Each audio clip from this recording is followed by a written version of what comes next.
Red queen අද මේ යන්න ලෑස්ති වෙන්නේ ආදරණීය අම්මා කෙනෙක්ව සර්ප්‍රයිස් කරන්න. ඉතින් අපිට අද මේ ඕඩර් එක දුන්නේ පොඩි මල්ලි කෙනෙක්. එයාට ඕන නම් එයාට පුළුවන් තරමේ එයාගේ අම්මගේ උපන්දිනේට යව සතුටු කරන්න. ඉතින් ඒ මොහොත හරිම ආදරණීයයි. ඒ වගේම අපිට ගොඩක් සංවේදී මොහොතක් වුණා.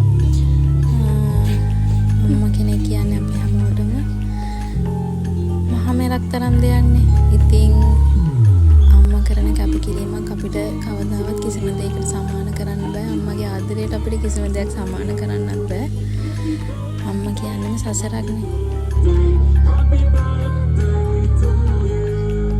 Happy birthday to you. Happy birthday to you.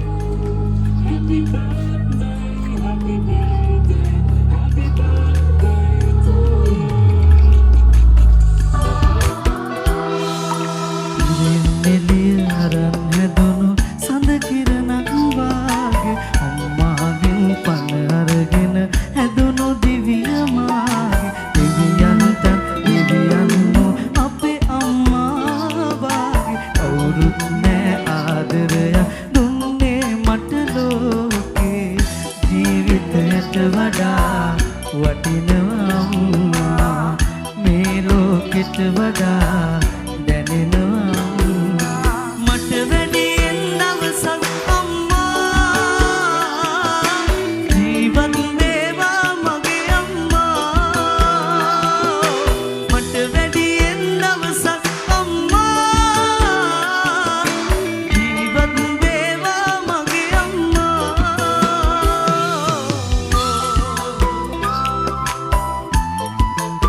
වගේ